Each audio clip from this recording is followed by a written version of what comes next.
नारद, कलयुग में सबसे श्रेष्ठ फलदाता एक ही साधन है और वह है श्रीमद् भागवत शास्त्र का प्रवचन। उसके द्वारा भगवान श्री कृष्ण की लीलाओं का गान, उनका पठन, उनका श्रवण, ये तत्काल मोक्ष देने वाले साधन है। कलयुग के आदि काल में श्रीमद् भागवत के श्रवण मात्र से जब राजा परीक्षित को मुक्ति मिल गई तो सभी ऋषियों को बड़ा विस्मय हुआ था। उनका संशय दूर करने के लिए सत्यलोक में मैंने तराजू बांधकर मुक्ति के सब साधनों को तौला था। उस तौल में अन्य सभी साधन हल्के पड़ गए थे। अपने महत्व के कारण केवल भागवत ही सबसे भारी रहा। जब मनुष्य के जन्म जन्मांतर का पुण्य उदय होता है तभी उसे इस भागवत शास्त्र के द्वारा श्री कृष्ण भगवान की लीला अमृत पान करने को मिलता है। यह भागवत रूपी कथा जिसके द्वारा श्री कृष्ण भक्ति की अमर गंगा समस्त लोकों में बह रही है, यही कथा परम सत्य व महान सत्य कर्म और परम साधन है। वत्स, तुम इस समय हिमालय के मध्य में स्थित बद्रिका आश्रम की ओर प्रस्थान करो। वहां प्रभु के शब्द विग्रह ओंकार का ध्यान करने से तुम्हें उनके दर्शन होंगे, जो उस महान साधन का अनुष्ठान करेंगे जिससे भक्ति और उसके दोनों पुत्रों ज्ञान और वैराग्य को परम सुख मिलेगा, परम आनंद मिलेगा। जो आज्ञा प्रभु।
भगवान श्री सनक,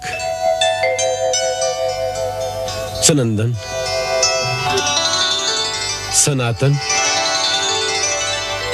और सनत कुमार के श्री चरणों में आपके छोटे भाई नारद का प्रणाम स्वीकार हो। हे देवर्षि, आपका कल्याण हो। हम आपकी कठोर तपस्या से प्रसन्न हुए। कहो, क्या इच्छा है? प्रभु, सबसे पहले मुझे यह आशीर्वाद दीजिए कि हरि चरणों में मेरी भक्ति अचल रहे। हे नारद, आप तो स्वयं मूर्तिमान भक्ति ही हो। केवल आपका नाम लेने से ही प्राणी मात्र के मन में भक्ति जागृत हो जाती है। और यूं भी आप पर प्रभु की विशेष कृपा है, सो आपके हृदय में भक्ति का दीप सदा जागृत रहेगा और आप उसका प्रकाश तीनों लोकों में फैलाते रहोगे। और कोई इच्छा हो तो कहो। ऐसी घोर तपस्या द्वारा आपने हमें यहाँ किस लिए बुलाया है? प्रभु, यदि आप मुझ पर प्रसन्न हो तो एक छोटी सी याचना लेकर आया हूँ। कहो। प्रभु, हम पांचों के पिता श्री ब्रह्मा जी ने मुझे बताया है कि श्रीमद् भागवत की कथा मुझे आपके मुखारविंद से ही प्राप्त होगी। इसलिए यदि आप मुझे उसका अधिकारी समझें तो कृपया उस पतित पावनी कथा का दान मुझे दें।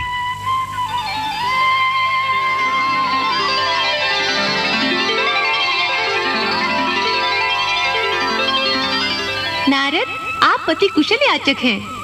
आपने अति सुंदर दान मांगा है। श्रीमद् भागवत में भगवान श्री कृष्ण की लीलाओं का बड़ा सुंदर वर्णन है। भागवत तीनों लोकों को पवित्र करने वाली गंगा के समान है। जो भी इसका श्रवण करता है वो इसमें डूब जाता है। नारद, भक्ति एक ऐसी नदी है जिसके ऊपर से तैरकर कोई दूसरे किनारे नहीं पहुंच सकता। जो इसकी धाराओं में डूब जाता है वही मोक्ष के दूसरे किनारे पहुंच पाता है। और आप जैसे सच्चे भक्त तो ऐसे भी हैं जो भक्ति के सागर में एक बार डूबने के पश्चात उससे बाहर निकलना ही नहीं चाहते।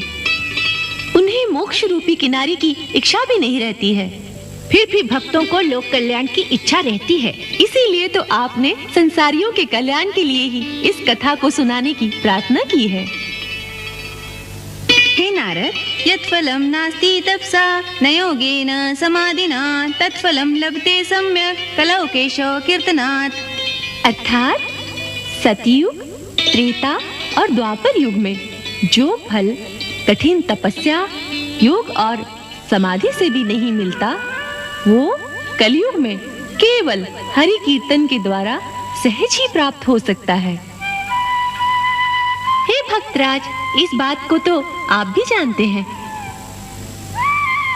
हम ये भी जानते हैं कि आप भक्ति के दोनों पुत्रों ज्ञान और वैराग्य की सहायता के लिए हमारे पास आए हैं। उनकी सहायता केवल भागवत के द्वारा हो सकती है। श्रीमद् भागवत सुनते ही वो तीनों तरुण हो जाएंगे। इसलिए हे नारद, आप गंगा के किनारे हरिद्वार के निकट आनंद घाट पर भागवत कथा का अनुष्ठान करें। हम संसार के कल्याणार्थ वहां आपको ये कथा अवश्य सुनाएंगे।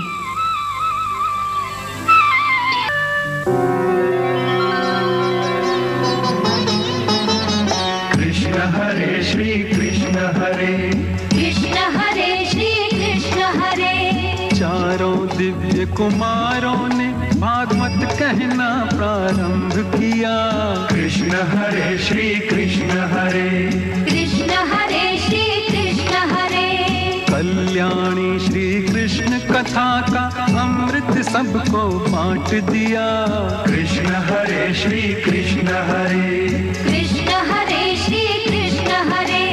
तेजोमय मुख भाव पूर्ण वाणी ने सबको मोह लिया। कृष्ण हरे श्री कृष्ण हरे, कृष्ण हरे श्री कृष्ण हरे। भक्ति ज्ञान वैराग्य जगे जब श्री हरि नाम का अमृत पिया। कृष्ण हरे श्री कृष्ण हरे, कृष्ण हरे श्री कृष्ण हरे, कृष्ण हरे श्री कृष्ण हरे। उपनिषदों और 6 शास्त्रों का सार है जो मनुष्य के सारे जीवन को प्रभावित करता है। हे महाभाग सूत जी, आपका ज्ञान करोड़ों सूर्यों के समान प्रकाशमान है, जिससे अज्ञान रूपी अंधकार का नाश हो जाता है। हम सबका विश्वास है कि हमारी इस यज्ञ भूमि नैमिषारण्य में आपका आगमन भगवत इच्छा के इसी कारण हुआ है कि हम भी आपके मुखारविंद से श्रीमद् भागवत महापुराण की वही कथा सुने जिससे भगवान श्री कृष्ण की प्राप्ति होती है। कृपया हमें भी वही कथा अवश्य सुनाइए। महर्षि शौनिक और समस्त ऋषिजन, आपने साधारण संसारियों का कल्याण करने के लिए ही श्री कृष्ण लीला की ये कथा सुनने का आग्रह किया है। इसलिए मैं प्रसन्न होकर तुम्हें संपूर्ण सिद्धांतों का वो निष्कर्ष सुनाता हूं जो जन्म मृत्यु के भय का नाश कर देता है। शौनिक जी, राज्य को चोर और लुटेरे नष्ट कर देते हैं। तुमने ये सब सोचे बिना श्राप देकर यह सिद्ध कर दिया है कि कच्ची बुद्धि वाले को अधिक शक्ति नहीं